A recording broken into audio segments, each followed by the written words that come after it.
Hello everyone. आदि academy के weekly current affairs में आप सभी का स्वागत है। इस सीरीज में हम लोग 9 जुलाई 2023 से लेकर 15 जुलाई 2023 तक का करंट अफेयर्स देखने वाले हैं। ऑलरेडी आप लोग जानते हैं कि हमने सारे करंट अफेयर्स को अलग अलग टॉपिक में क्लासिफाई किया गया है। आज में जो फर्स्ट अपना टॉपिक है उसमें इम्पोर्टेंट डेज है। इस वीक के जितने भी इम्पोर्टेंट डेज हैं इसमें हम लोग कवर किए हैं। तो आइए फर्स्ट देखते हैं। फर्स्ट अपना है वर्ल्ड पॉपुलेशन डे 11 जुलाई। विश्व जनसंख्या दिवस कब मनाया जाता है? 11 जुलाई को। तो वैश्विक जनसंख्या वृद्धि से जुड़ी चुनौतियों और परिणामों के बारे में जागरूकता बढ़ाने और व्यक्तियों को शिक्षित करने के लिए प्रति वर्ष 11 जुलाई को विश्व जनसंख्या दिवस मनाया जाता है। इस बार का जो थीम है अपना वो unleashing the power of gender equality. क्या है? Unleashing the power of gender equality, uplifting the voices of women and girls to unlock our world's infinite possibilities। आपको बताना चाहेंगे कि जो फर्स्ट वर्ल्ड पॉपुलेशन डे मना था वो इसी दिन मतलब कि 11 जुलाई को 1990 में मना था। आइए देखते हैं अगला। इंटरनेशनल मलाला डे जुलाई 12 जुलाई को ही इंटरनेशनल मलाला डे को मनाया जाता है। लड़कियों की शिक्षा के लिए वकालत करने वाली सबसे कम उम्र में नोबेल पुरस्कार विजेता मलाला यूसुफजई की बहादुरी और सक्रियता का सम्मान करने के लिए प्रत्येक वर्ष 12 जुलाई को अंतर्राष्ट्रीय मलाला दिवस मनाया जाता है। मलाला यूसुफजई का जन्म जो हुआ था वो 12 जुलाई 1997 में पाकिस्तान में हुआ था, मिंगोरा जगह पे। आपका इम्पोर्टेंट यही है कि आप याद रखिए पाकिस्तान में हुआ था। आगे देखते हैं। नेशनल फिश फार्मर्स डे, यह 10 जुलाई को सेलिब्रेट किया जाता है। इसको यह भारतीय मत्स्य पालन क्षेत्र में doctor Hiralal Chaudhary and his colleague doctor K H. Alikunhi के योगदान को याद करने के लिए मनाया जाता है। दोनों ने हाइपोफिजेशन तकनीक द्वारा भारतीय मेजर क्रॉप्स में प्रेरित प्रजनन और प्रजनन का मार्गदर्शन किया था। इसने अंततः अंतर्देशीय जल कृषि में क्रांति ला दी थी। क्या? इनलैंड एक्वाकल्चर में रिवोल्यूशन लाया था। नेशनल डे इन फ्रांस, जुलाई 14 को फ्रांस जो है अपने नेशनल डे मनाता है। It is also known as Bastille day.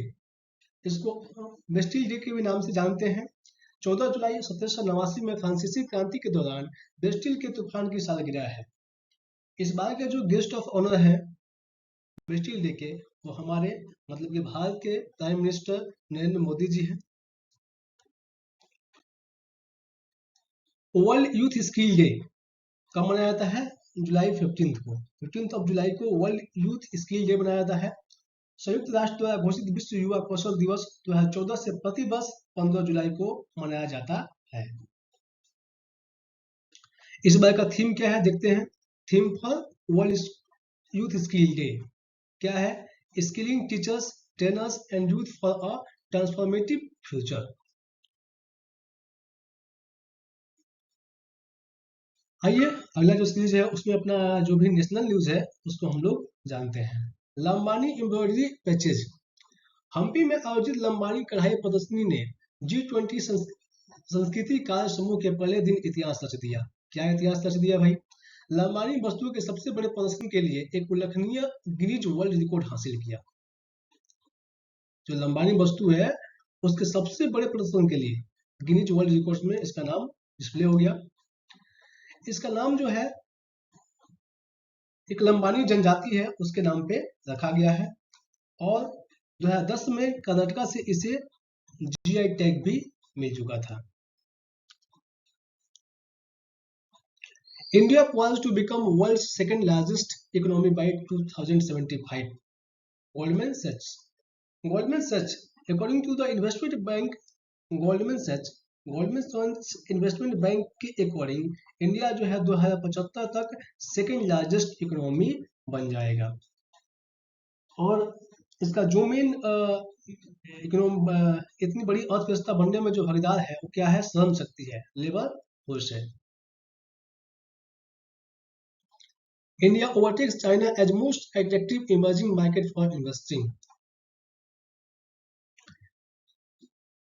According to study by Invesco global sovereign asset management, इसके द्वारा किया गया है, Invesco global sovereign asset management के अनुसार भारत इस साल सॉवरेन वेल्थ फंड में निवेश के लिए सबसे आकर्षक उभरता बाजार बन गया है। इसका जो रीजन है वो है कि solid demographics, political stability and proactive regulation, मतलब सरकार की जो भी योजनाएं हैं काफी इफेक्टिव है। इसके चलते क्या है कि पूरे वर्ल्ड में चाइना को भी, मतलब कि चाइना को भी ये ओवरटेक पीछे छोड़ दिया है। किस लिए? क्या है? Sovereign investment in sovereign wealth funds में। NLU Delhi launches research affiliate programme Eklavya. The national law university Delhi एक प्रोग्राम लॉन्च किया है, क्या? उसका नाम है एकलव्य। क्या नाम है भाई? एकलव्य। बेनिफिट्स का क्या है? तो ये विषय अनुसंधान सहयोग को बढ़ावा देने के लिए, मतलब कि ये कनेक्ट करेगा NLU के फैकल्टी को और भी रिसर्चर्स स्कॉलर्स के द्वारा जो भी कोलैबोरेट करके रिसर्च किया जा रहा है उसमें ये भागीदार होकर अपना रिसर्च कर सकते हैं। Get guidance and advice from experienced academicians, जो भी उसके एकेडमिशियंस है और लीगल एक्सपर्ट है NLU दिल्ली के, उनसे गाइडेंस पा सकते हैं। कौन?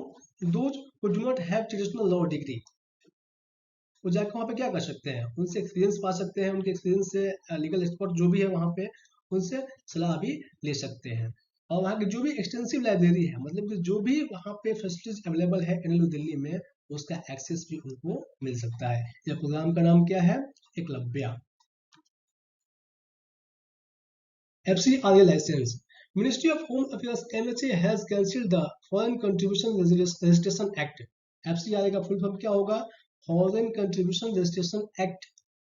ठीक है, तो NGO एक सद्भावना ट्रस्ट है, सद्भावना ट्रस्ट एक NGO है, उसका क्या है? FCRA लाइसेंस जो है कैंसिल हो गया है।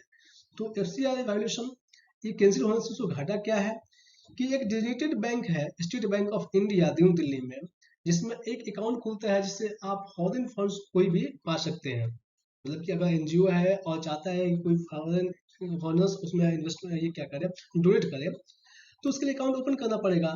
तो already ministry of home affairs एक डेजिग्नेटेड बैंक रखा है उसके लिए दिल्ली में, स्टेट बैंक ऑफ इंडिया। तो हुआ क्या है कि इस NGO का FCRA लाइसेंस खत्म हो गया है, तो वहां पे ये अकाउंट ओपन नहीं कर सकता है।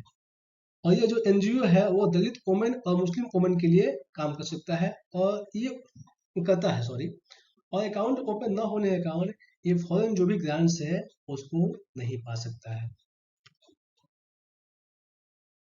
Brain eating amoeba, Alappuzha Kerala has died. A boy in Alappuzha, Kerala has died due to infection caused by Naegleria fowleri और brain eating amoeba. Brain eating amoeba है जो जिसका एक केस मिला हुआ है हम लोगों को केरला में।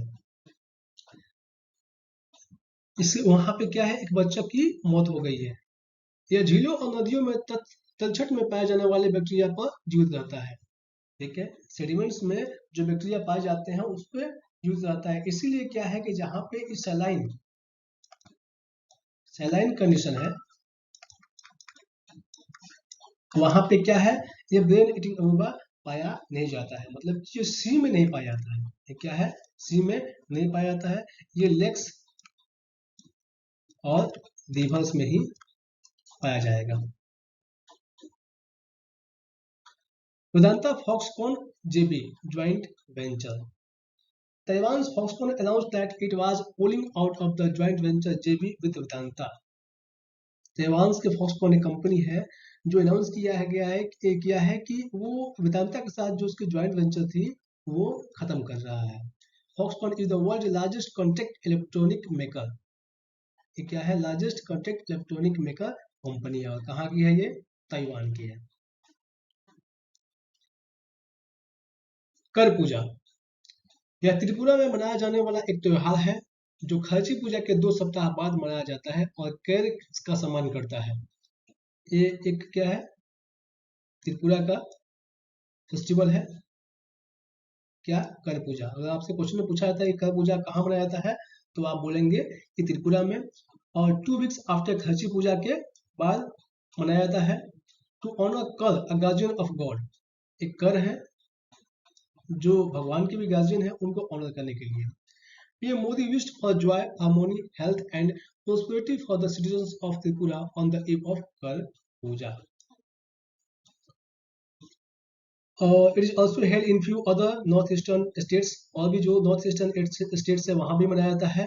As well as in the Chittagong hill tracts in Bangladesh, Bangladesh के चितगोंग हिल ट्रैक्ट्स में भी मनाया जाता है। India tops medals tally in 34th International Biology Olympiad, secures 4 gold medals। 34th international biology olympiad में इंडिया टॉप किया है और उसमें 4 गोल्ड मेडल उसको मिला है। ये चारों गोल्ड मेडल पाने वाले जो भी बच्चे हैं वो कौन है? मेघ चावदा फ्रॉम महाराष्ट्र, जालना डिस्ट्रिक्ट से है। ध्रुव अडवाणी बेंगलुरु कर्नाटका से है। ईशान पेडनेकर कोटा राजस्थान से है। और रोहित पांडा रिशाली छत्तीसगढ़ के रहने वाले हैं। ये चारों ने क्या है? गोल्ड मेडल पाया है। किसमें? 34th इंटरनेशनल बायोलॉजी ओलंपियाड में।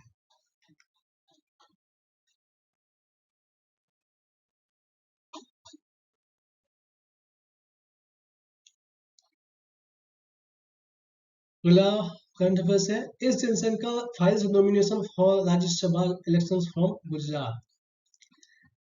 ऑलरेडी आप लोग को मालूम है एस जयशंकर जी जो है एक्सटर्नल अफेयर्स मिनिस्टर्स हैं और वो राज्यसभा में इलेक्शन फाइल कर रहे हैं। कहां से? गुजरात से। India literacy house in Lucknow to be tourist destination with a museum.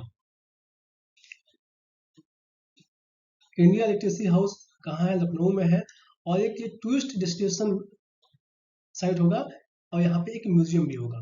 The India literacy board proposes to set up a literacy museum at its premises. India literacy board जो है अपने प्रीमाइसेस में एक म्यूजियम ओपन करने के लिए propose किया गया है, popularly known as literacy house in Lucknow. इसको किस नाम से जाना जाएगा? लिटरेसी हाउस के नाम से। The board has also requested the state tourism department to declare the campus as a destination for literacy tourism to attract national and international visitors. ये क्या है?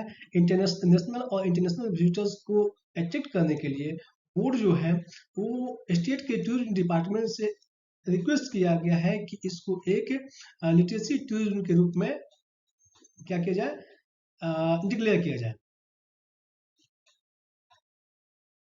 अगला न्यूज है, MOS DP Singh inaugurates Indian mango festival Aamras in दसिया। उत्तर प्रदेश सरकार के राज्य मंत्री स्वतंत्र प्रभार जो है दिनेश प्रताप सिंह और रूस में भारत के राजदूत पवन कपूर ने मॉस्को में भारतीय आम महोत्सव आमरस के उद्घाटन में भाग लिया। कौन सा महोत्सव? आमरस के नाम से जाना जाएगा। उसमें क्या है कि जो भी वहाँ के रशियन ऑडियंस है मतलब पीपल्स है वो आम के 5 सैंपल्स जो उत्तर प्रदेश से हैं उसका टेस्ट करेंगे। कौन कौन सा आम है? उसमें दशहरी, लंगड़ा, चौसा, अम्रपाली और मल्ली का आम होगा। ये जो फेस्टिवल है organised by embassy of India with the support of the Uttar Pradesh government, APEDA and Disha. Union minister Sarbananda Sonowal inaugurates DGNSS Sagar Sampark. केंद्रीय बंदरगाह मंत्री सर्बानंद सोनोवाल ने स्वदेशी differential global navigation satellite system DGNSS Sagar Sampark का उद्घाटन किया। यह किस लिए है? यह सुरक्षित नेविगेशन के लिए जहाजों को अधिक सटीक जानकारी प्रदान करेगा। आइए जानते हैं कि DGNSS के बारे में। It is a terrestrial based enhancement system. It will help mariners in safe navigation and will reduce the risk of collision and accident. Collision और accident का जो भी risk होगा उसको ये reduce करेगा। India's Vizhinjam railway tunnel adopts Australian tunneling methods. Bharat की तीसरी सबसे लंबी रेलवे सुरंग विझिंजम रेलवे सुरंग निर्माण कार्य के लिए न्यू ऑस्ट्रेलियन टनलिंग मेथड को अपनाएगी। क्या है? विझिंजम कहाँ पे है? तिरुवनंतपुरम में है। जो ऑस्ट्रेलिया का न्यू जो टनलिंग मेथड्स है उसको अपना के ये लॉन्गेस्ट रेलवे टनल का निर्माण करने वाली है। और जो निर्माण होगा डेवलप्ड बाई अदानी पोर्ट के द्वारा निर्माण किया जाएगा। आपको बताना चाहूंगा कि अभी India largest 12.75 kilometre long railway tunnel जो है, इसका नाम T49 है, वो is build as a part of Udhampur Srinagar Baramulla rail link. Udhampur Srinagar Baramulla rail link पर बनाया जा रहा है। Defense Ministry FSSAI sign MOU to promote the use of millets. The Ministry of Defense और food safety and standard authority of India एक memorandum of understanding sign किया गया है, जिसमें डिफेंस लोगों को जो पर्सनल है उसमें एक हेल्दी ईटिंग प्रैक्टिस को फॉलो करेंगे और उसमें मिलेट का यूज क्या करेंगे, बढ़ाएंगे। ये जो MOU साइन हुआ वो प्रेसिडेंट ऑफ राजनाथ सिंह जो कि डिफेंस मिनिस्टर है और doctor Mansukh Mandaviya ministry of health के समक्ष साइन हुआ। During the event both ministers also unveiled a book, एक बुक भी वो लोग अनवील्ड किए, इसका नाम था हेल्दी रेसिपीज फॉर डिफेंस। क्या नाम है? Healthy recipes for defence. अभी जो FSSAI के CEO है वो जी कामला वर्धना राव है। केमिकल वेपन्स कन्वेंशन, अमेरिकी रक्षा विभाग ने हाल ही में घोषणा की कि देश के रासायनिक हथियारों के अप्रचलित भंडार को सुरक्षित रूप से नष्ट कर दिया गया है, जो 1997 के रासायनिक हथियार सम्मेलन में पुष्टि की गई प्रतिबद्धताओं को पूरा करता है। क्या बोल रहा है भाई कि जो भी ऑब्सोलीट स्टॉक पाइल्स है केमिकल वेपन्स का, उसको क्या है कि सक्सेसफुली इन्होंने डिस्ट्रॉय कर दिया है। इन्होंने यूएस डिपार्टमेंट ऑफ डिफेंस ने ये अनाउंस किए हुए हैं। आइए जानते हैं CWC के बारे में, केमिकल वेपन्स कन्वेंशन के बारे में। It has 192 states parties and 165 signatories including India. India का भी क्या है, इसका सदस्य है। और it is administered by the organisation for the prohibition of chemical weapons, और इसको एडमिनिस्टर करता है organisation for the prohibition of chemical weapons. आइए जानते हैं organisation for the prohibition of chemical weapons के बारे में। इसका हेडक्वार्टर जो है वो कहाँ है? हेग, नीदरलैंड में है, और इसको 2013 में नोबेल पीस प्राइज भी मिल चुका था। क्लस्टर बॉम्ब्स, ये क्या है? इंटरनेशनल न्यूज है, देखते हैं कि ये चर्चा में क्यों है। संयुक्त राज्य अमेरिका ने घोषणा की है कि वह अपनी सेना को अग्रिम पंक्ति में जमी रूसी सेनाओं को पीछे धकेलने में मदद करने के लिए यूक्रेन को क्लस्टर युद्ध सामग्री भेज रहा है। क्या है कि आप लोग जानते हैं कि अभी यूक्रेन और रशिया में युद्ध चल रहा है, तो रशियाई सैनिकों को पीछे धकेलने के लिए अमेरिका जो है यूक्रेन में अपना क्लस्टर बम्स भेज रहा है, ताकि वहां पे वो यूक्रेन सैनिक है अच्छे से लड़ाई कर पाए। आइए जानते हैं कि ये क्लस्टर बम्स क्या है। A cluster munition is a bomb canister that carry tens to hundreds of smaller bomblets, also known as submunitions. ये क्या है कि एक बहुत सारे बम का एक क्या है, ग्रुप है। कर सकते हैं कि 10 से 100 तक बम एक साथ ये लोग फेंक सकते हैं। और इसमें क्या है कि ऐसा डिजाइन किया गया है कि इसमें टैंक्स, इक्विपमेंट और इक्विपमेंट जो है, ट्रूप्स को भी हम लोग ले आ सकते हैं, और एक ही बार में मल्टीपल टारगेट्स को क्या कर सकते हैं, हिट कर सकते हैं। मल्टीपल टारगेट्स को हिट कर सकते हैं। These canisters can be dropped from aircraft, aircraft से भी फेंके जा सकते हैं, लॉन्च्ड फ्रॉम मिसाइल्स और फायर्ड फ्रॉम आर्टिलरी, मिसाइल से लॉन्च भी कर सकते हैं, आर्टिलरी से फायर भी किए जा सकते हैं। गुइलेन बैरे सिंड्रोम, पेरू ने देश में गुइलेन बैरे सिंड्रोम के असामान्य प्रकोप पर स्वास्थ्य आपातकाल लागू कर दिया है। क्या है कि गुइलेन बैरे सिंड्रोम के असामान्य एक प्रकोप आया हुआ है। कहाँ पे? पेरू में। आपको याद रहना चाहिए ये चीज पेरू में आया हुआ है, यही क्वेश्चन में आ सकता है। उसको क्या है कि इसके चलते पेरू अपने देश में आपातकाल घोषित कर दिया है। जानते हैं कि ये गुइलेन बैरे सिंड्रोम क्या है। It is rear but serious neurological disorder and auto immune disease. ये क्या है, बहुत ही कम होने वाला है लेकिन एक सीरियस न्यूरोलॉजिकल डिसऑर्डर है और ऑटो इम्यून डिजीज भी है, बीमारी है ये। Global crisis response group. Bharat हाल ही में संयुक्त राष्ट्र के जीसी आरजी मतलब कि ग्लोबल क्राइसिस रिस्पॉन्स ग्रुप का हिस्सा हुआ है। जानते हैं कि वैश्विक संकट प्रतिक्रिया समूह क्या है?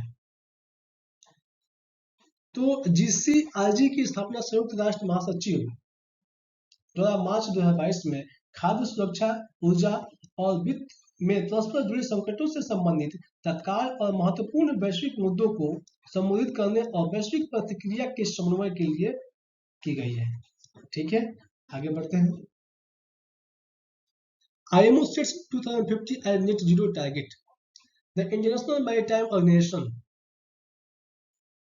एग्री हुआ है कि अपना जो नेट जीरो टारगेट है वह 2050 तक कंप्लीट कर देगा। For the global shipping industry, पूरे वर्ल्ड में शिपिंग इंडस्ट्री के लिए ये 2050 तक नेट जीरो का टारगेट पूरा कर देगा। The IMO also agreed to reduce emissions by at least 20% by 2030। 2030 तक ये 20% अपना इमिशन रिड्यूस कर देगा और 2040 आते आते ये 70% तक अपना इमिशन क्या करेगा, रिड्यूस कर देगा और 2050 तक टोटली जीरो, ये अपना नेट जीरो टारगेट को अचीव कर लेगा। आईएमओ का हेडक्वार्टर जो है वो कहाँ है? लंदन, यूनाइटेड किंगडम में है। उसका जो फाउंडेशन हुआ था 17 मार्च 1958। किद्दुत हनी प्रोजेक्ट क्या है? तो विदेश मंत्री डॉक्टर एस जयशंकर ने तंजानिया के जांजीबार में किद्दुत हनी परियोजना का दौरा किया। किद्दुत हनी परियोजना है क्या? भारत द्वारा शहर के 30,000 घरों में पीने का पानी उपलब्ध कराने का बीड़ा उठाया गया था।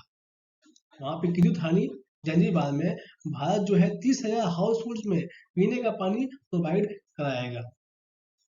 उसका दौरा external affair minister doctor S Jaishankar ji ने किया। वहां पे वो जाके आर्य समाज के और श्री शिव शक्ति टेम्पल्स को भी विजिट किया। कहाँ पे? जांजीबार में। He co-chaired the 10th India Tanzania Joint Commission meeting और इंडिया तंजानिया के ज्वाइंट कमीशन मीटिंग का वो को-चेयर भी किए।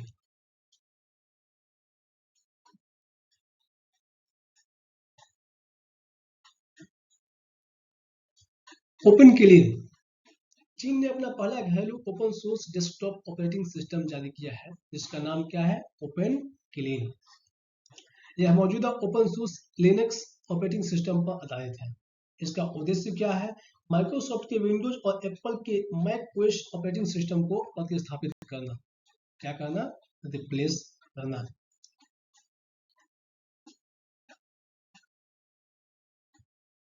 उबिनास वोल्कानो, पेरू में उबिनास ज्वालामुखी से राख निकलने के कारण आपातकाल की घोषणा की गई है। पेरू में उबिनास ज्वालामुखी से राख निकलने के कारण आपातकाल की घोषणा की गई है। स्थान यह कहाँ है? मोक्के गुआ क्षेत्र में इसका स्थान है और ये पेरू का मोस्ट एक्टिव वोल्कानो है। क्या है? मोस्ट एक्टिव वोल्कानो है। मुस्लिम वर्ल्ड लीग चर्चा में क्यों है, आइए देखते हैं। तो मुस्लिम वर्ल्ड लीग के प्रमुख मोहम्मद बिन अब्दुल करीम अल ईसा ने भारतीय दर्शन और परंपरा की सराहना की जिसने दुनिया को सद्भाव की शिक्षा दी। क्या है कि उन्होंने जो भी इंडिया की फिलोसफी है और ट्रेडिशन है उसकी क्या की है? एप्रिशिएट किए, जो दुनिया को हार्मोनी सिखाया। उन्होंने पीएम मोदी और राष्ट्रपति समेत अन्य गणमान्य लोगों से भी मुलाकात की। कहाँ पे? इंडिया में आके। आइए जानते हैं कुछ मुस्लिम वर्ल्ड लीग के बारे में। तो Muslim World League is an international NGO with members from all Islamic countries and sects. जितने भी इस्लामिक कंट्रीज हैं और सेक्ट्स हैं इसके मेंबर्स हैं और इसका जो फाउंडेशन हुआ था 1962 में हुआ था। हेडक्वार्टर्स का कहाँ है? मक्का, सऊदी अरबिया में। ठीक है, मुस्लिम वर्ल्ड लीग का हेडक्वार्टर कहाँ है? मक्का, सऊदी अरबिया में। आप लोग को याद होना चाहिए। और इसका फाउंडेशन हुआ था 1962 में। इस लीग के चीफ कौन है? मोहम्मद बिन अब्दुल करीम अल ईसा। ये भी आप लोगों को याद होना चाहिए। यूएनएचआरसी, भारत ने हाल ही में संयुक्त राष्ट्र मानवाधिकार परिषद में पेश एक मसौदा प्रस्ताव के पक्ष में मतदान किया। क्या मसौदा था वो? कि जो पवित्र कुरान के अपमान के हालिया सार्वजनिक और पूर्व निर्धारित कृत्यों को निंदा करता है और दृढ़ता से खारिज करता है। मतलब कि यूएन ह्यूमन राइट्स, यूएन के जो ह्यूमन राइट्स कमीशन है उसमें एक ड्राफ्ट क्या किया था और पब्लिश किया गया था। कौन लाया था वो? पाकिस्तान के द्वारा रेजोल्यूशन पास किया गया था, जो लाया था पाकिस्तान, कि जो सार्वजनिक स्तर पे जो पवित्र जो किताब है मुस्लिमों का कुरान, उसका अपमान किया जा रहा है या फिर जो भी उसकी निंदा कर रहा है उसका अपोज करना, तो उसमें क्या है, भारत ने उनका सपोर्ट किया है।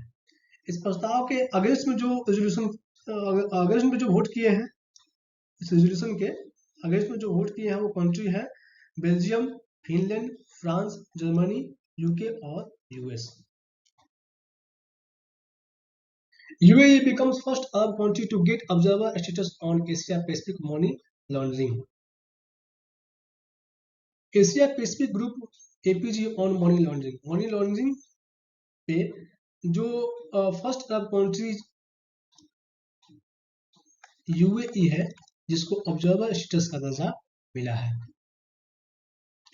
अभी जो है ये इसका सेशन जो है APG का कहाँ हो रहा है? वैंकूवर कनाडा में हो रहा है। अगला जो अपना टॉपिक है इकोनॉमिक से रिलेटेड है, जियो कोडिंग। देखते हैं क्या है। वस्तु एवं सेवा कर GST व्यवस्था के तहत फर्जी पंजीकरण और इनपुट टैक्स क्रेडिट के फर्जी लाभ पर चिंताओं के बीच GST नेटवर्क ने सभी राज्यों और क्षेत्रों के लिए जियो कोडिंग शुरू किया है। क्या है?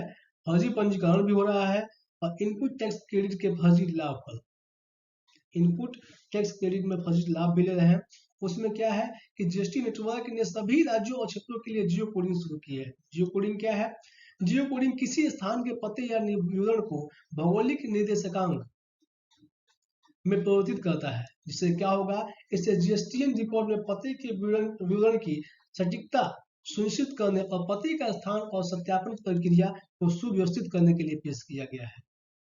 ठीक है, जो भी पता है वो बिल्कुल एक्यूरेट वो पता कर लेगा कि आप कहाँ से इस चीज को फाइल कर रहे हैं। PBWRS1 क्या है? कि लुधियाना स्थित संस्थान पंजाब कृषि विश्वविद्यालय ने गेहूं की एक नई किस्म विकसित की है जिसे PBWRS1 कहा जाता है। ठीक है, क्या है? PBWRS1 आप कहीं भी देखते हैं तो क्या है? एक टाइप ऑफ वीट है। ठीक है, इसमें क्या फायदा है इसका कि गेहूं की यह किस्म रक्त प्रवाह में ग्लूकोज को अधिक धीरे धीरे छोड़ने की अपनी क्षमता के लिए जानी जाती है। जो ग्लूकोज जो है वो काफी धीरे धीरे ये रक्त के प्रवाह में छोड़ रहा है, जिससे किसको फायदेमंद है? ये डायबिटीज जो है जिसको, उसके लिए ये फायदेमंद है। इस प्रकार की गेहूं, जो भी किस्म है गेहूं का, देखिए देखते भी है ग्लूकोज के स्तर में तत्काल और तेजी से वृद्धि से बचकर PBWRS1 संभावित स्वास्थ्य लाभ प्रदान करता है, विशेष रूप से टाइप 2 मधुमेह और हृदय रोगों के जोखिम वाले व्यक्तियों के लिए। महिला सम्मान स्कीम सर्टिफिकेट स्कीम क्या है? Mahila Samman scheme certificate. Bank of India become the first bank to offer Mahila Samman saving certificate at all its branches. और प्रत्येक ब्रांच में महिला सम्मान सेविंग सर्टिफिकेट देने वाला बैंक ऑफ इंडिया क्या है? फर्स्ट बैंक बन गया। आइए देखते हैं इसका फायदा क्या है, इसके बारे में जानते हैं। तो इसमें क्या है कि टू इनकरेज वुमेन इन्वेस्टर्स को इनकरेज करने के लिए स्कीम लाया गया है और केवल ये महिलाओं के लिए भी है। इसमें amount can be invested in the name of an individual girl के नाम पे और वुमेन के नाम पे। अगर इंडिविजुअल गर्ल है, माइनर है, तो नेचुरल और लीगल गार्जियन जो है वो भी उनके नाम पे मिनिमम इन्वेस्टमेंट 1000 की कर सकते हैं और मल्टीपल ऑफ आईएस 100 के मल्टीपल में 2 लाख तक ये मैक्सिमम इन्वेस्टमेंट कर सकते हैं। जो इसकी मैच्योरिटी पीरियड होगी वो 2 साल की होगी, 2 years from the date of opening the account, और इस पे इंटरेस्ट रेट होगा जो 7.5% होगा। ये नोटेबल है, क्या है कि इंटरेस्ट इस पे अधिक है। 15th meeting of GST council. GST council की 50वीं मीटिंग हुई, जिसमें goods and service tax council एक चेंज किया, क्या कि online gaming, casinos and horse racing पे एक फ्लैट टैक्स लगेगा, यूनिफॉर्म टैक्स लगेगा, जो कि 28% होगा। अगला जो करंट अफेयर्स है वो सिक्योरिटी से रिलेटेड है। INS Sunayna participated in CMF ex of southern readiness 2023। INS Sunayna ने 10 से 12 जुलाई 2023 तक सेशल्स में संयुक्त समुद्री बलों द्वारा आयोजित ऑफ दक्षिणी रेडीनेस 2023 अभ्यास में भाग लिया है। यह जो अभ्यास है वो क्या है? मल्टीनेशनल इनिशिएटिव है। क्षेत्र की सुरक्षा और नेविगेशन की स्वतंत्रता सुनिश्चित करने के लिए समुद्री डकैती का मुकाबला करना है। अभ्यास क्या है? समुद्री में जो डकैती होती है उसका मुकाबला कैसे किया जाए उसको लेकर ये अभ्यास है। जो पार्टिसिपेटिंग नेवीज है यूएसए, इटली है, UK, Seychelles, defence force and marine police, EUNAVFOR members भी इसमें शामिल है। L&T and Spence Navantia sign agreement for submarine project. L&T has signed a teaming agreement with Spanish-based Navantia for the submission of a techno-commercial bid for the Indian Navy's prestigious P-75 submarine program. Indian navy की एक P-75 submarine programme है, इसके लिए L&T जो है Spanish company एक है नवंतिया, उससे क्या है कि एग्रीमेंट किया गया है। इस एग्रीमेंट में क्या है कि नवंतिया होगा और नवंतिया जो है वो जो भी इसकी डिजाइन है उसको कैरी करेगा, डिजाइन बनाएगा, और उसका जो एक सबमरीन है S80 क्लास की एक सबमरीन है, उसके अकॉर्डिंग P-75 का भी डिजाइनिंग वो तैयार करेगा। India US launch operation border sword. Bharat और संयुक्त राज्य अमेरिका ने अंतर्राष्ट्रीय मेल सिस्टम के माध्यम से दवाओं के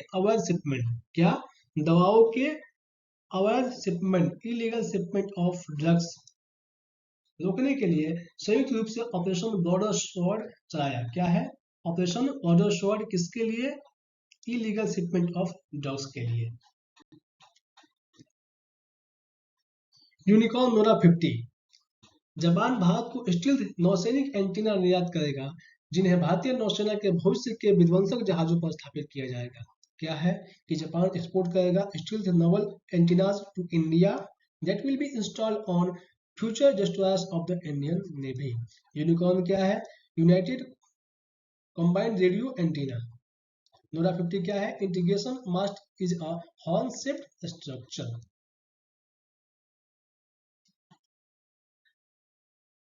France will join Britain in supplying long-range Scalp missile to Ukraine. France के प्रेसिडेंट इमैनुअल मैक्रोन जो है वो डिसाइड किए हैं कि जो ब्रिटेन ने long range scalp missile Ukraine को प्रोवाइड कर रहा है, उसमें फ्रांस भी उसको सप्लाई करेगा और फ्रांस भी उसका हेल्प करेगा। और जो अनाउंसमेंट हुआ वो कब हुआ? एक नाटो के अलायंस में जो लिथुनिया में हुआ था, उस समिट में ये अनाउंसमेंट हुआ था। नाटो का जो फाउंडेशन हुआ वो 4 अप्रैल 1949 में हुआ। हेडक्वार्टर इसका ब्रुसेल्स बेल्जियम में है। नाटो का हेडक्वार्टर कहाँ है? ब्रुसेल्स बेल्जियम में। DSC approves procurement of 26 Rafale marine aircraft from France. The Defense Acquisition Council (DAC), headed by Defense Minister Rajnath Singh, approved various proposals. इसमें क्या है proposals में कि 26 राफेल जो है मरीन एयरक्राफ्ट फ्रांस से प्रोक्यूर किया जाएगा। China launch first methane power rocket to space. Zhuque 2 क्या है? जुके 2 वाहक रॉकेट को उत्तर पश्चिमी चीन के क्या है? जुक्वान जुक्वान सैटेलाइट लॉन्च सेंटर से लॉन्च किया गया। कहाँ से? जुक्वान सैटेलाइट लॉन्च सेंटर से लॉन्च किया गया। रॉकेट ने सफलतापूर्वक परीक्षण पेलोड को सूर्य तुल्यकालिक कक्षा में पहुंचाया, जिससे यह इस तरह का मील का पत्थर हासिल करने वाला दुनिया को पहला बन गया। मतलब कि क्या है? वर्ल्ड का फर्स्ट बन गया क्या? इस पेलोड को delivery to the rocket successfully delivered a test payload into sun synchronous orbit। Sun synchronous orbit में पेलोड को पहुंचाने वाला मीथेन पावर रॉकेट क्या है? मीथेन पावर रॉकेट ये दुनिया का पहला रॉकेट बन गया। LVM-3 ये जानते हैं क्या है? The Indian Space Research Organization ISRO has 3 class of launch vehicle। ISRO के पास क्या है? 3 क्लास है लॉन्च व्हीकल के। पहला है polar satellite launch vehicle PSLV, geosynchronous satellite launch vehicle GSLV, and new small satellite launch vehicle SSLV। Like the PSLV, the GSLV also has multiple configuration। GSLV के पास भी multiple configuration है। The most powerful configuration is LVM-3 और यही LVM-3 क्या है? चर्चा में है। और इसी LVM-3 पावरफुल लॉन्च व्हीकल से इसरो जो है लॉन्च कर रहा है किसको? चंद्रयान 3 को। इसीलिए क्या है? यह चर्चा में है। एंटेरोवायरसेस। हाल ही में विश्व स्वास्थ्य संगठन ने यूरोप भर के कुछ देशों में एंटेरोवायरस संक्रमण की बढ़ती घटनाओं के खिलाफ चेतावनी दी है। क्या है? एंटेरोवायरस यूरोपीय कंट्रीज में आया हुआ है और उसके लिए क्या है कि विश्व स्वास्थ्य संगठन ने चेतावनी किया है। क्या है? एंटेरोवायरस का एक व्यापक शब्द है। एंटेरोवायरस एक व्यापक शब्द है जिसका उपयोग वायरस के एक समूह के लिए किया जाता है, जिसमें इकोवायरस, कॉक्स सैकी वायरस, एंटेरोवायरस और पोलियो वायरस शामिल है। ये वायरस जो है किसी को भी आक्रमण कर सकता है, लेकिन जो कमजोर प्रतिरक्षा प्रणाली वाले लोग हैं, मतलब कि जिसका इम्यून सिस्टम काफी वीक है, और बच्चों पर क्या है? इन्फेंट्स पे, चिल्ड्रेन पे और teens who don't have immunity against virus, जिसका वायरस के विरुद्ध में इम्यूनिटी नहीं है, उस पर जल्दी ये अटैक करता है। AI news presenter Odisha television limited. Odisha television limited एक क्या है कि अनवील किया है AI power virtual news anchor, जिसका नाम क्या है? लीसा है। लीसा ये क्या है? एक न्यूज एंकर है। इसको याद कीजिएगा कहाँ की? कोरिया में इनको अनवील किया गया है। Lisa is the first AI news anchor in free to air regional television broadcasting. Regional television broadcasting में ये फर्स्ट न्यूज एंकर है। कौन? Lisa. It is also the first regional Odia news anchor, और ये पहली ओडिया न्यूज एंकर है। Regional news anchor है, और किस भाषा में? ओडिया में। AI for youth program. Dell Technologies has partnered with Intel's Digital Readiness Team। Intel के डिजिटल रेडीनेस टीम के द्वारा पार्टनर किया गया है। कौन? Intel technologies. और जो किसके लिए? AI फॉर यूथ प्रोग्राम के लिए। AI for artificial intelligence for youth program के लिए। इसमें इसका एम क्या है? To introduce artificial intelligence at Telangana's lord institute of engineering and technology. Telangana के lord institute of engineering and technology में AI को इंट्रोड्यूस करने के लिए। HAL's regional office in Kuala Lumpur. Defense Minister recently inaugurated Hindustan Aeronautics Limited HALS Regional Office in Kuala Lumpur, जो कहाँ का capital है? मलेशिया का कैपिटल है। तो हाल का रिसेंट ऑफिस कहाँ हुआ है? कुआला लंपुर, मलेशिया में। मलेशिया में सॉरी मलेशिया में। और जो इनोग्रेट किया गया किसके द्वारा? डिफेंस मिनिस्टर के द्वारा। ठीक है, ये क्या करेगा? Regional office will facilitate close defence industrial collaboration between India and Malaysia. Solar flares disrupted radio communications over parts of the United States.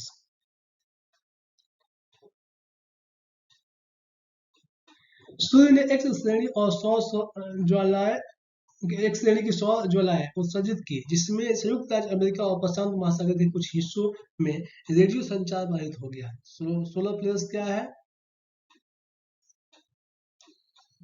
कि सूर्य की तरफ से निकला, जिससे यूनाइटेड स्टेट्स के ऊपर जो रेडियो कम्युनिकेशन था वो क्या हुआ? बाधित हो गया। Elon Musk launches artificial intelligence firm xAI. A billionaire entrepreneur Elon Musk has launched his artificial intelligence, उसका नाम क्या है? xAI.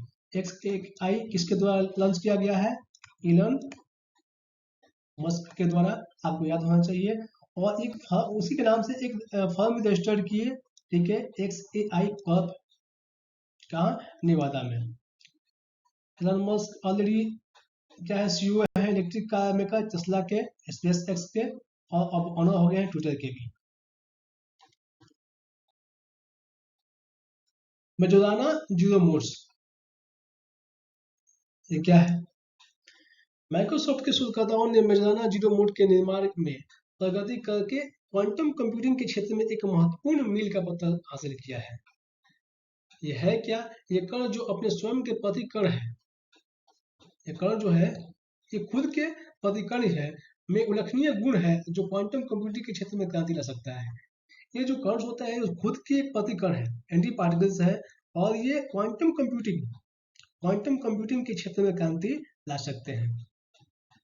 मेजोराना जीरो मोड एक प्रकार के कण है जो भौतिकी की दुनिया में अद्वितीय व्यवहार प्रदर्शित करते हैं। क्या है? इसका जो बिहेवियर है यूनिक है वर्ल्ड ऑफ फिजिक्स में। अगला जो अपना टॉपिक है वो क्या है? Summits and conferences. 64th global environment facility GEF meeting, ये कहाँ हुआ था? ब्रासिलिया, ब्राजील में हुआ था। कब? जून 26 से 30 तक। ठीक है, इसका established on the eve of 1992 Rio earth summit of UNFCCC। 1992 में इसका एस्टेब्लिशमेंट हुआ था और 185 member countries including India, India में क्या है? इसका मेंबर है। सेक्रेटेरिएट जो इसका वाशिंगटन DC में है, और ये साल में 2 बार मीटिंग करते हैं। NATO Vilnius summit 2023। अभी जो नाटो का एक समिट हुआ जुलाई 11-12 को, तो कहाँ पे हुआ? विल्नियस में हुआ। तो इम्पोर्टेंट ये क्यों है कि ये जब से रसिया इन्वेजन किया हुआ यूक्रेन पे, उसके बाद का ये लगातार चौथा समिट है, लगातार वो समिट कर रहे हैं लोग, और ये 4th समिट है। रसियाज इन्वेजन ऑफ यूक्रेन, रसिया के यूक्रेन पे इन्वेजन के आक्रमण के बाद। विल्नियस जो है वो कैपिटल कहाँ का है? लिथुआनिया, लिथुआनिया का कैपिटल है। Asteroids comets meteors conference 2023। International astronomical union honored Indian astrophysicist Ashwin Shekhar by naming a minor planet after him। ठीक है, इंटरनेशनल एस्ट्रोनॉमिकल यूनियन जो है IAU जो है, इंडियन एस्ट्रोफिजिस्ट अश्विन शेखर को, कौन है? एस्ट्रोफिजिस्ट है इंडिया के अश्विन शेखर, उनको ऑनर किया गया है कि एक माइनर प्लेनेट का नाम उनके नाम पे रख दिया गया है। Other Indians to have this honour, other जो इंडियन है उसको ये ऑनर मिल चुका है। कौन कौन है? CV रमन जी हैं, नोबेल प्राइज जिनको फिजिक्स में मिला था 1930 में। सुब्रमण्य चंद्रशेखर है, श्रीनिवास रामानुजम भी है, मैथमेटिशियन जो है। Vikram Sarabhai physicist and astronomer है, और मनाली कलाट वैनु बप्पू है, astronomer and former president of IAU भी रह चुके हैं। World's largest international temple convention and expo organise in Varanasi. World का सबसे बड़ा international temple convention and expo जो 22 से लेकर 24 जुलाई तक हेल्ड होगा, वो कहाँ पर हो रहा है? वाराणसी में हो रहा है, जिसमें more than 450 temples functionaries participate करेंगे, 25 कंट्रीज और उससे भी अधिक से। इस कॉन्फ्रेंस को जो इनोग्रेट करेंगे वो ISS चीफ मोहन भागवत जी हैं, जो जुलाई 22 को इनोग्रेट करेंगे। The event will be held at Rudraksh convention centre. Rudraksh convention centre में इवेंट होगा, और मेनली इसका यह है कि ये कहाँ होगा? वाराणसी में होने वाला है। आइए जानते हैं ranks and indices. Performance grading index. Performance grading index क्या है? और ये 2.0 है। इस बार का संस्करण क्या है? ये 2.0 है। ये जो performance grading index 2.0 for the year 2021-22 was recently released by Ministry of Education for States and UTs। ये मिनिस्ट्री ऑफ एजुकेशन के द्वारा रिलीज किया जाता है, किसके लिए? स्टेट और यूटीज के लिए। इसमें क्या परफॉर्मेंस दिखाया जाता है कि जो भी वहाँ पे स्कूल्स हैं, कहाँ? स्टेट में और यूटीज में, उनका स्टेटस क्या है, उसके अकॉर्डिंग इनको परफॉर्मेंस का रेटिंग दिया जाता है। इसमें क्या है कि PGI 2.0 में 3 ग्रेड्स हैं। हाईएस्ट अचीवेबल ग्रेड इज लक्ष्य, जो सबसे अधिक अचीवेबल ग्रेड्स है वो दक्ष है, और लोएस्ट ग्रेड जो है आकांक्षी 3 है। चंडीगढ़ और पंजाब, पूरे देश में चंडीगढ़ और पंजाब जो है बेस्ट परफॉर्मेंस है, और ये 6th ग्रेड में फॉल करते हैं। और सबसे जो नीचे के रैंक में है वो है अरुणाचल प्रदेश, मेघालय और Mizoram. America richest self made women. America की रिचेस्ट सेल्फ मेड वुमेन का जो क्या है लिस्ट जारी हुआ है। ये किसके द्वारा जारी किया जाता है? फोर्ब्स के द्वारा। इसमें 4 Indian origin women were included in the list, जिसमें से 4 इंडियन ओरिजिन की वुमेन भी है। उसमें कौन कौन से हैं इंडियन ओरिजिन की वुमेन?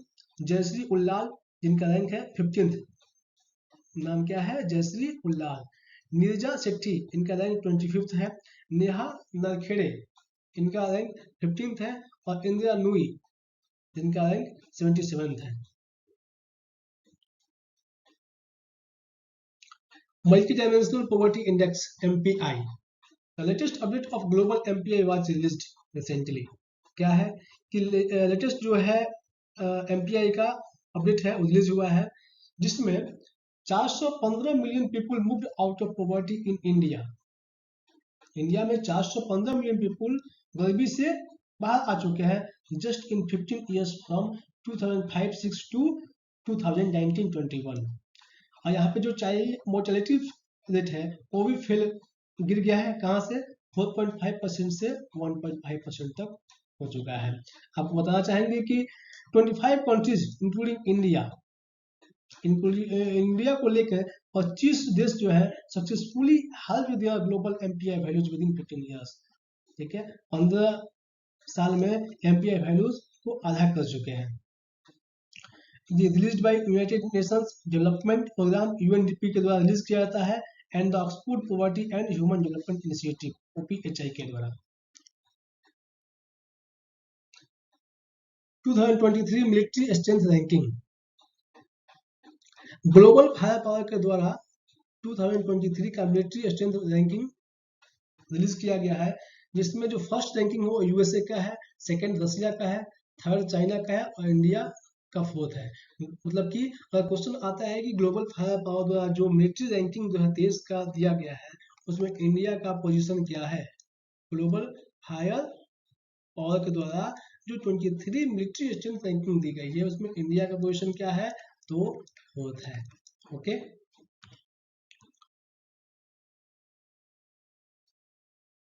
आगे देखते हैं समर्थ स्कीम। समर्थ स्कीम क्या है?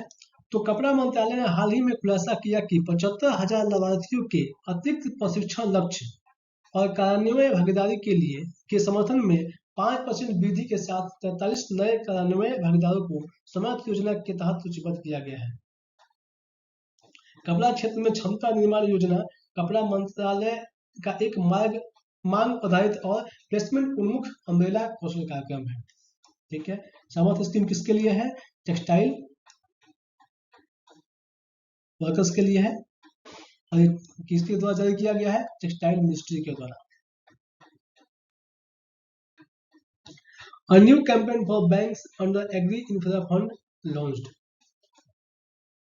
मनोज आहूजा जो कि सचिव है, सेक्रेटरी है मिनिस्ट्री ऑफ एग्रीकल्चर के, ने 15 जुलाई से 15 अगस्त 2023 तक एग्री इंफ्रा फंड के तहत बैंकों के लिए 1 महीने का अभियान शुरू किया।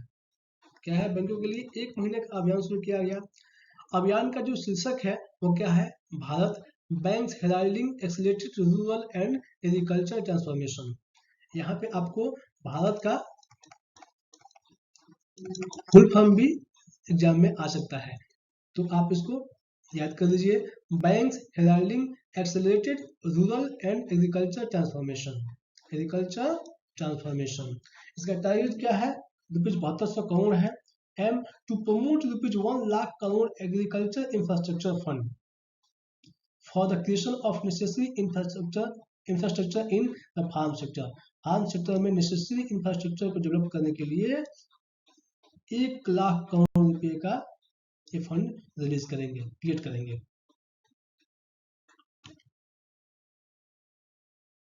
सागर संपर्क,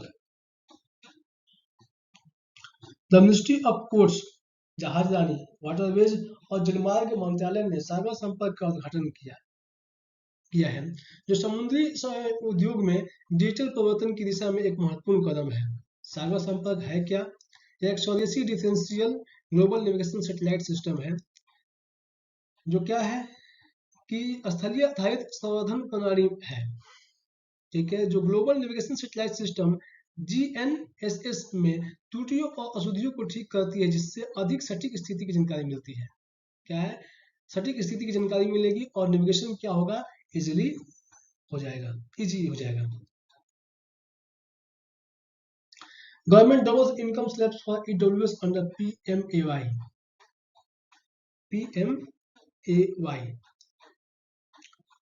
क्या है भाई?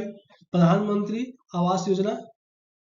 PMAY क्या है? प्रधानमंत्री आवास योजना। इसमें क्या है कि जो इनकम EWS के लिए इकोनॉमिकली वीकर सेक्शन के लिए जो इनकम स्लैब था उसको डबल कर दिया गया है। तो क्या किया गया इसमें कि the income threshold has been raised from 3 lakh ₹3 lakh to ₹6 lakh, 3 lakh से 6 लाख तक का कर दिया गया है। कहाँ पे? इन मुंबई मेट्रोपॉलिटन रीजन में। अगला जो टॉपिक है अपॉइंटमेंट, इलेक्शन और सिलेक्शन है। OCA elects Sheikh Talal as the new president. Olympic council of Asia, क्या? Olympic council of Asia Sheikh Talal को अपना न्यू प्रेसिडेंट नियुक्त कर दिया गया है। कुवैत के शेख तलाल फहद अल अहमद अल सबाह कौन है? उनका पूरा नाम क्या है? शेख तलाल फहद अल अहमद अल सबाह को न्यू प्रेसिडेंट के रूप में नियुक्त कर दिया गया है। इससे पहले इनके भाई शेख अहमद अल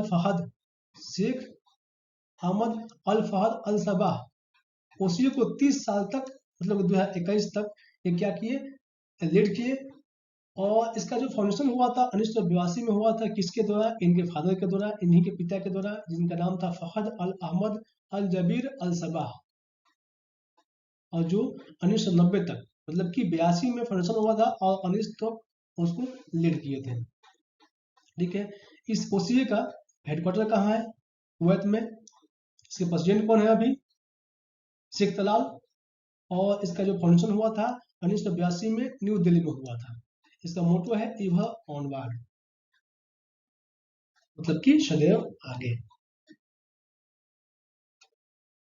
गोविंद कोटियक G K Satish has been appointed to the board of Russian oil giant Rosneft के बोर्ड में इनको जीके सतीश को अपॉइंट किया गया है। ठीक है, he is a former Indian oil corporation IOC director, ये आईओसी के पहले डायरेक्टर रह चुके हैं। Preeti अगल्याम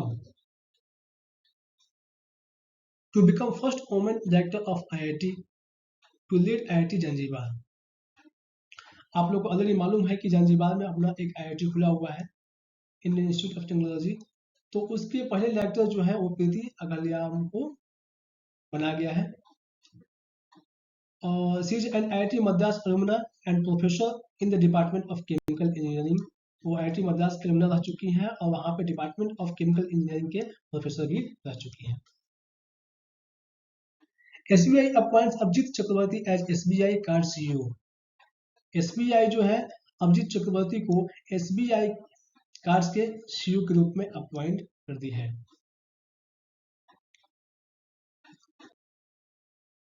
central government clears appointment of 2 supreme court जजेस। सेंट्रल गवर्नमेंट जो है 2 सुप्रीम कोर्ट जजेस को के अपॉइंटमेंट को क्लियर कर चुका है। और जजेस कौन कौन से हैं? जस्टिस उज्जवल भुवन, जस्टिस उज्जवल भुवन, और दूसरे जो जस्टिस है एसपी भाटिया जी हैं, S P Bhatia ji. He is currently serving as the chief justice of Telangana. Justice Ujjwal Bhuyan जो है वो अभी तेलंगाना में चीफ जस्टिस के रूप में कार्यरत थे, और वहीं पे जो एसपी भाटिया जी हैं वो केरला हाई कोर्ट के चीफ जस्टिस के रूप में कार्यरत थे। Devesh Uttam appointed as India next ambassador to Lithuania. ठीक है, लिथुआनिया के नेक्स्ट एम्बेसडर जो होंगे, इंडिया एम्बेसडर, वो है देवेश उत्तम जी होंगे। ITC board review appoint Sanjiv Puri as CMD. Sanjiv Puri को आईटीसी क्या है, इंडिया टोबैको कंपनी लिमिटेड, फिर से अपना CMD, chairman and managing director appoint कर दिया है। PM Narendra Modi to be awarded prestigious Lokmanya Tilak award 2023। अब हम लोग अवार्ड एंड ऑनर देखने जा रहे हैं, जिसमें प्रधानमंत्री नरेंद्र मोदी जी को प्रेस्टिजियस लोकमान्य तिलक अवार्ड 2023 से सम्मानित किया गया है। कहाँ पे? तिलक स्मारक मंदिर ट्रस्ट हिंद स्वराज संघ के द्वारा। ठीक है, और इसका रीजन क्या है, क्यों इनको अवार्ड दिया गया है? This award recognises PM Modi supreme leadership under which India has claimed the ladder of progress. Other जो अवार्डीज हैं, पहले किन किन को ये अवार्ड दिया गया है, तो इंदिरा गांधी जी को, अटल बिहारी वाजपेयी जी को, शरद पवार जी को, साइरस पूनावाला एंड मनमोहन जी को भी यह अवार्ड दिया जा चुका है। Jammu and Kashmir bank wins award for best performance in CASA. Jammu and Kashmir bank को कासा में बेस्ट परफॉर्मेंस के लिए अवार्ड दिया गया है। ठीक है,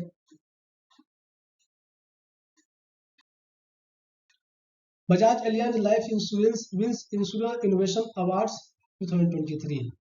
बजाज एलियांज कंपनी को, लाइफ इंश्योरेंस कंपनी को इंश्योरेंस इनोवेशन अवार्ड 2023 से सम्मानित किया गया है। अवार्ड किस लिए दिया गया है? Awarded for their industry leading WhatsApp conversational platform which enables intelligent customer engagement. क्या है? इंटेलिजेंट कस्टमर एंगेजमेंट किसके द्वारा? व्हाट्सएप के द्वारा ये लोग अच्छे से किए, जिसके लिए इनको ये अवार्ड दिया गया है। ONGC gets ABMC certification. ABMC क्या है? Anti bribery management system. Anti bribery management system पाने वाला ONGC जो है, यह first central public sector enterprises हो चुका है, ये इंडिया में। The certification was awarded by the internationally accredited certification body INTERCERT USA. Athletics Federation of India has been adjudged as the best member federation in Asia by Asian Athletic Association. क्या है? Best member federation in Asia award athletics federation of India को मिला है। President Adille Sumariwalla received the award during the function hosted by Asian athletics association. Asian athletic association जिसका headquarter कहाँ है? Singapore, और foundation इसका हुआ था 1973 में।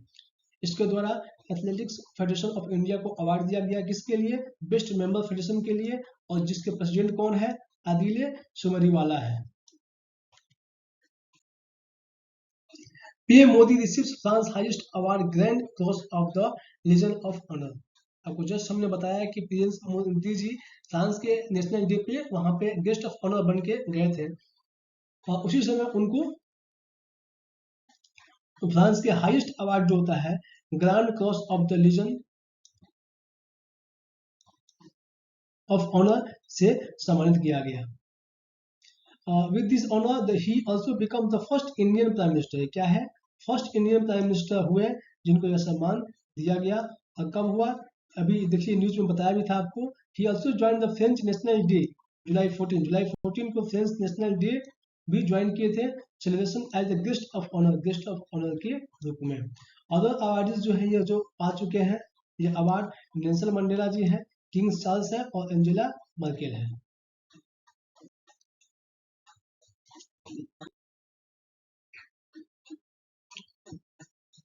अगला जो अपना न्यूज है बुक एंड ऑथर है। A new book prism the ancestral abode of rainbow release किया गया है। कहाँ पे? Launch pad at Satish Dhawan space centre. Satish Dhawan के स्पेस सेंटर के जो लॉन्च पैड है वहां से श्रीहरिकोटा आंध्र प्रदेश से लॉन्च बुक रिलीज किया गया है। इसका नाम क्या है? Prism the ancestral abode of rainbow. और जो ऑथर इसके ऑथर है वो विनोद मंकारा। कौन है? विनोद मंकारा है, एक national award winning film maker भी है। It was release by S Somnath. इस किसके द्वारा रिलीज किया गया? एस सोमनाथ जो इसरो के चेयरमैन है उनके द्वारा। और किसको दिया गया? एस उन्नी कृष्णन नायर जो VSSC के डायरेक्टर है। एनवायरमेंट से रिलेटेड करंट अफेयर्स देखते हैं। इंडियन ग्रे हॉर्नबिल एक दुर्लभ, ये क्या है? साइट है। क्यों?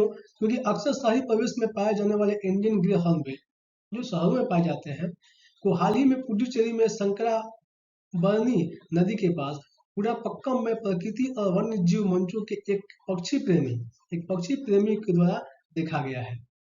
एक पक्षी प्रेमी जो है वो पुडुचेरी में शंकराबरनी नदी के पास पुरापक्कम में प्रकृति और वन्य जीव मंचों के पुरापक्कम में एक इंडियन ग्रे हॉर्नबिल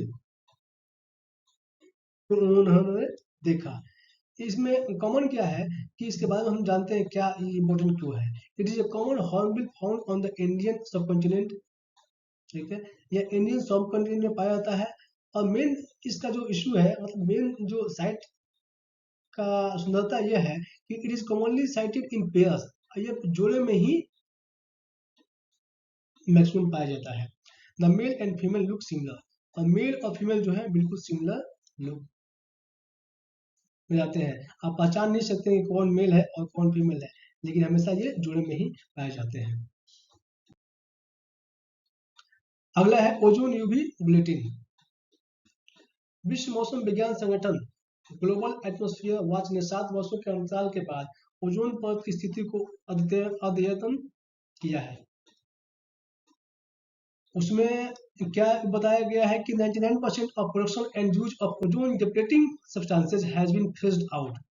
99% जो प्रोडक्शन और यूज जो है, production and use of ozone depleting substance, ozone को खत्म करने वाले सब्सटेंस जो है 99% तक उनका यूज खत्म कर दिया गया है। और stratosphere ozone layer will be complete in most parts. और मैक्सिमम पार्ट्स में जो स्ट्रेटोस्फीयर लेयर के ओजोन लेयर है वो क्या है? कंप्लीट हो चुके हैं।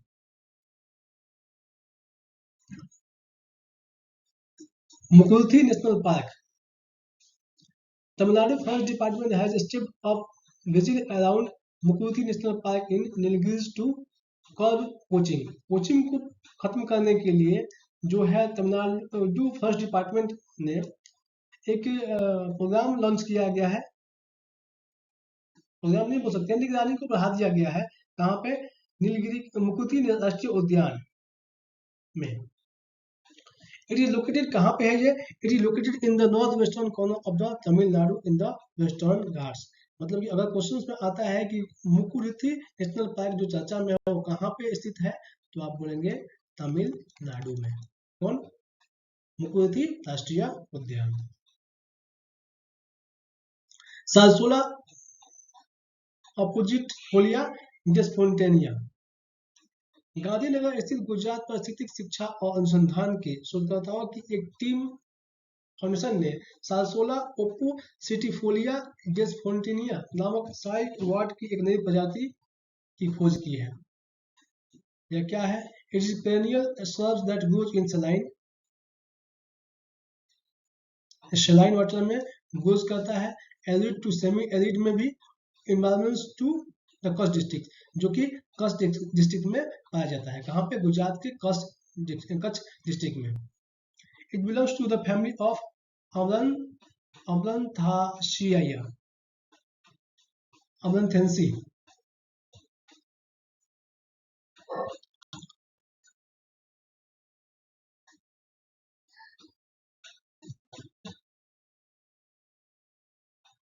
Nature Restoration Law. European Parliament recently passed the Nature Restoration Law with an aim to repair damage done to Europe's nature by 2050. 2050 तक जितने भी यूरोप में नेचर को डिस्ट्रॉय किया गया है, मतलब डैमेज किया गया है, उसको रिपेयर करने के लिए यूरोपियन पार्लियामेंट ने है रिसेंटली एक क्या है कि रूल पास किया गया, लॉ पास किया गया, जिसको नेचर रेस्टोरेशन लॉ के नाम से जाना जाता है। ताकेशिमा आइलैंड प्लेसेस इन न्यूज। हाल ही में जापान ने विवादित ताकेशिमा द्वीपों पर किए गए सैन्य अभ्यास पर दक्षिण कोरिया के समक्ष विरोध दर्ज कराया है। ठीक है, तो आपको एग्जाम में क्वेश्चन कैसे आ सकता है कि ताकेशिमा आइलैंड जो चर्चा में रहा है वो कहाँ पाया जाता है या फिर किससे संबंधित है? तो यह द्वीप जो है जापान सागर के मध्य में स्थित है। कहाँ पे है? जापान सागर के मध्य में स्थित है और यह कोरियाई प्रायद्वीपीय और जापान के बीच लगभग समान दूरी पर स्थित है। कोरिया से और जापान से समान दूरी पे क्या है? ये स्थित है। देखिए ये इसे दक्षिण कोरिया में डोकड़ो और जापान में ताकेशिमा के नाम से जाना जाता है। अब जो न्यूज है स्पोर्ट्स से है। Lord Hanuman is officially mascot of Asian athletics championship in Thailand. Lord Hanuman, a divine figure in Hinduism and dear to Indians, will grace the 2023 Asian Athletics Championship as the official mascot. क्या है? Asian athletics championship के official mascot बने हैं कौन? Lord Hanuman. India bags maximum 11 medals in world archery youth championship 2023। World archery youth championship में India ने 11 medals को प्राप्त किया है और इसमें जो है कहाँ पे हुआ था? ये हेल्ड इन आयरलैंड में हुआ था and India has secured the second position in the champion. India को सेकंड पोजीशन मिला। India top table tennis league UTT tournament is being organized in Pune. Bharat की शीर्ष table tennis league ultimate table tennis UTT tournament का आयोजन 13 से 27 जुलाई 2023 तक पुणे के Shiv Chhatrapati sports complex में किया जा रहा है। इसका आयोजन 4 साल के अंतराल के बाद भारतीय टेबल टेनिस महासंघ के तत्वाधान में किया जा रहा है। The ultimate table tennis league consist of 6 teams इसमें है और टोटल 36 प्लेयर्स है with 6 from each team, मतलब कि 6 into 6 टीम्स और 6 प्लेयर्स, टोटल 36 प्लेयर्स इसमें प्ले कर रहे हैं। ICC announces equal prize money for men and women at its global events. International cricket council जो है मेंस और वुमेन्स टीम को अब आगे के मैचों में इक्वल प्राइज मनी प्रदान करेगा। Gujarat CM launched pilot project of Antyodaya श्रमिक सुरक्षा योजना। गुजरात के मुख्यमंत्री भूपेंद्र पटेल ने खेड़ा से अंत्योदय श्रम सुरक्षा दुर्घटना बीमा योजना का शुभारंभ किया। ठीक है। नडियाद से ई श्रम पोर्टल के तहत पंजीकृत सभी लोगों को योजना से लाभ मिला है। कहाँ से? नडियाद में जो भी ई श्रम पोर्टल के तहत पंजीकृत है उसको इस योजना का लाभ मिलेगा। और इसका जो शुभारंभ कहाँ से हुआ? वो खेड़ा से हुआ। कहाँ से? खेड़ा से किया गया है। इसे भारतीय डाक विभाग, आईपीपीबी और श्रम एवं रोजगार मंत्रालय के माध्यम से कार्यान्वित किया जा रहा है। इस योजना के तहत 100 रुपये के प्रीमियम पर बीमा मिलता है। कितने में? 100 रुपये में। और 289 रुपये मृत्यु या आंशिक विकलांगता की स्थिति में प्रति वर्ष, और 499 रुपये श्रमिकों के लिए एक बड़ा समर्थन।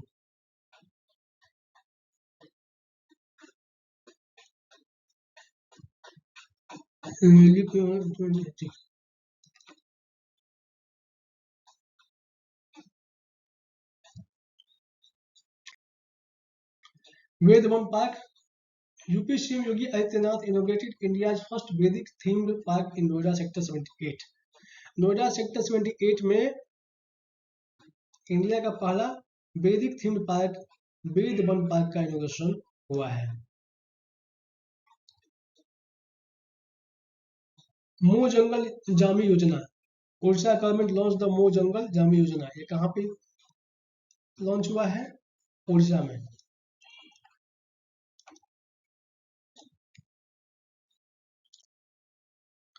अम्मा पोखरी। उड़ीसा सीएम लॉन्च अम्मा पोखरी योजना। इसमें करना क्या है कि to rejuvenate around 2000 large water bodies. 2000 large जो वाटर बॉडीज है उसको रिजुविनेट करने के लिए यह योजना चालू किया गया। इस योजना का नाम क्या है? Amma Pokhari. Doubling insurance cover. Gujarat has doubled the insurance cover under PM Jan Arogya Yojana (PMJ) from July 11 to 2023। जुलाई 11 2023 से गुजरात जो है जो इंश्योरेंस का जो कवरेज है उसको डबल कर दिया गया है। मतलब कि पहले जो इंश्योरेंस का जो कवर था वो 5 लाख का था, लेकिन गुजरात ने इसको डबल करके 10 लाख तक का कर दिया है। Foreigners in Maharashtra jails can make video calls to their families. The Maharashtra Prisons Department has launched a video call facility for foreign nationals lodged in different jails across the state. पूरे राज्य भर के जेलों में जो भी foreigners बंद हैं वो अपने गार्जियन से, जो भी उनके रिलेटिव्स हैं, उनसे वो क्या वीडियो कॉल पे बात कर सकते हैं। ओडिशा गवर्नमेंट अप्रूव्ड क्वी language inclusion in 8th schedule. तो क्वी लैंग्वेज को 8th शेड्यूल में लाने के लिए ओडिशा गवर्नमेंट ने अपना अप्रूवल दे दिया है। आइए जानते हैं क्वी लैंग्वेज के बारे में। तो Kui is a south eastern Dravidian language spoken by the Kandha community. Kandha community के द्वारा स्पोकन किया जाता है और it is primarily spoken in the state of Orissa. मुख्यतः यह उड़ीसा स्टेट में ही बोला जाता है। India gets its 36th and Tamil Nadu its first flying training school. Tamil Nadu में का पहला ट्रेनिंग स्कूल और इंडिया का 36वां ट्रेनिंग स्कूल जो है Aequi air training organisation private limited, Aequi air training organisation private limited को ओपन करने के लिए ऑथराइज किया गया है, जो क्या है सलेम एयरपोर्ट तमिलनाडु पे स्थित है। This will be the first flying training organization FTO in Tamil Nadu. Tamil Nadu में क्या है, ये फर्स्ट फ्लाइंग ट्रेनिंग ऑर्गेनाइजेशन होगा और इंडिया में ये 36वां डीजीसीए अप्रूव्ड फ्लाइंग स्कूल होगा। Government approves 2 thermal project power projects in Sonbhadra Obra. Uttar Pradesh government जो है सोनभद्र के Obra D thermal power project में 800 मेगावाट के 2 पावर प्लांट के अप्रूवल की मंजूरी दे दी है, जिसका कॉस्ट जो होगा 18,000 करोड़ आएगा। Jammu and Kashmir rural livelihoods mission bags SKOCH award 2023। Jammu और कश्मीर ग्रामीण आजीविका मिशन ने गोल्ड श्रेणी में state of governance India 2047 theme के तहत स्कोच अवार्ड 2023 जीता है। कौन? Jammu and Kashmir rural livelihood mission. Jammu and Kashmir CS launches mobile Dost app. Jammu and Kashmir के जो चीफ सेक्रेटरी है डॉक्टर अर्जुन कुमार मेहता तो एक मोबाइल दोस्त ऐप लॉन्च किए हैं। इसका ऑब्जेक्टिव क्या है? It is a pioneering initiative for mobile based delivery of citizen centric services in UT. यह यूनियन टेरिटरीज में नागरिक केंद्रित सेवाओं की मोबाइल आधारित डिलीवरी के लिए एक अग्रणी पहल है। मतलब कि जो भी सर्विसेज है गवर्नमेंट की मैक्सिमम सर्विसेज वो मोबाइल से अगर हो जाता है तो वो उस ऐप के द्वारा प्रोवाइड किया जाएगा। आगे जो भी करंट अफेयर्स है वो बिहार स्पेशल है, या जो भी स्टूडेंट जो बीपीएससी या फिर बीएसएससी बिहार दुर्गा की तैयारी कर रहे हैं उनके लिए इम्पोर्टेंट है। ईस्टर्न डेडिकेटेड फ्लाइट कॉरिडोर, ये क्या है कि एक फ्लाइट कॉरिडोर है जो it has been linked directly to Bihar after inauguration of the 137 kilometre long route connecting Pandit Deendayal Upadhyaya junction to Sonnagar. ये एक फ्लाइट कॉरिडोर है जो लुधियाना से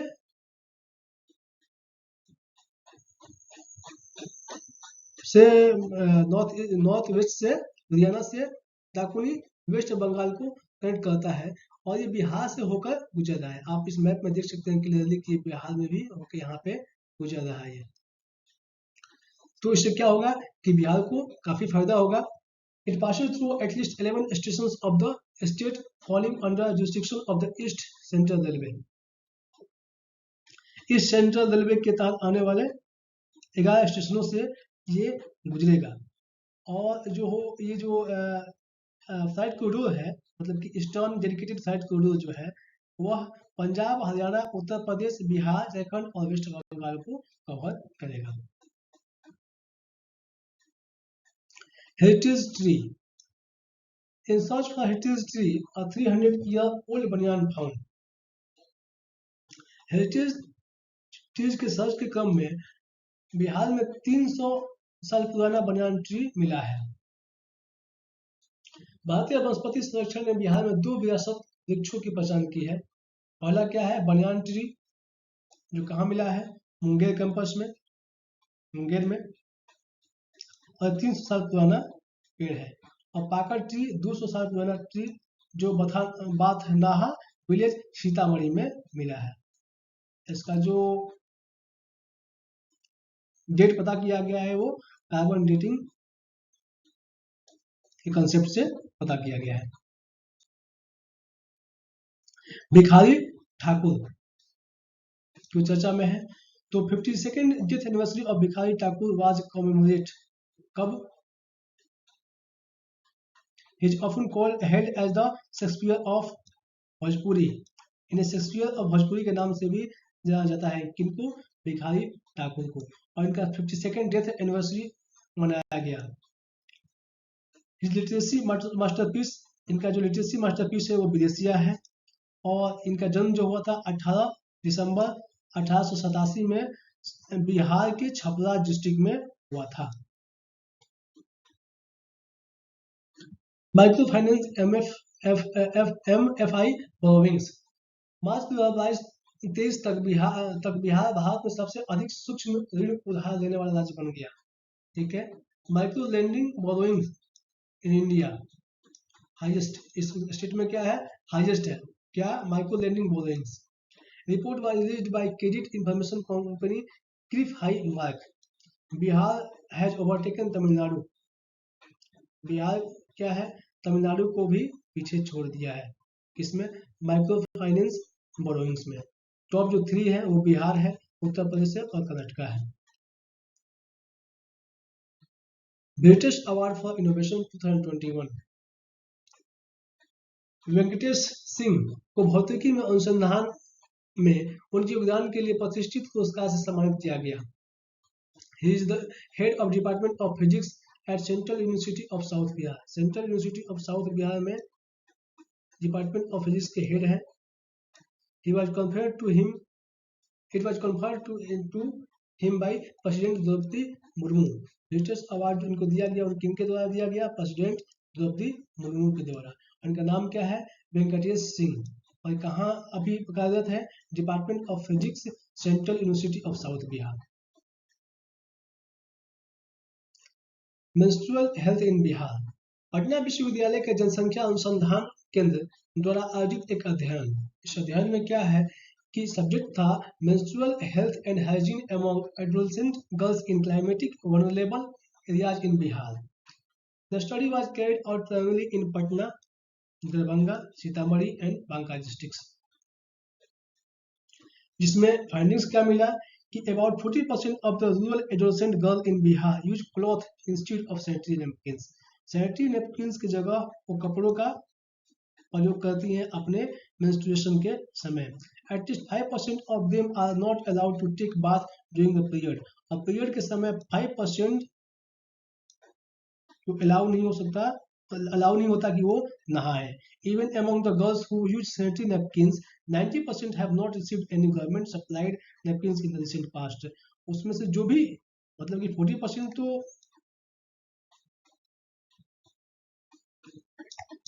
क्लॉथ ही यूज करती हैं, जो 60% सैनिटरी नैपकिन यूज करती हैं उनको कोई भी गवर्नमेंट इस सब्सिडी या फिर गवर्नमेंट की तरफ से कुछ भी सप्लाई नहीं मिलता है।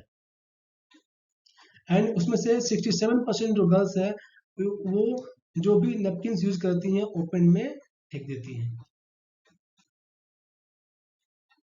Bihar registers 15.05% GSDP growth in 2021-22 CAG audit report.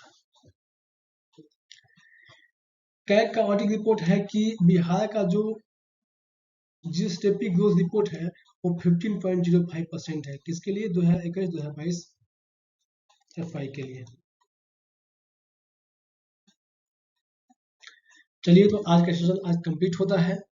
आशा है कि इस वीक के सारे करंट अफेयर्स आप लोगों को हमने बताया होगा।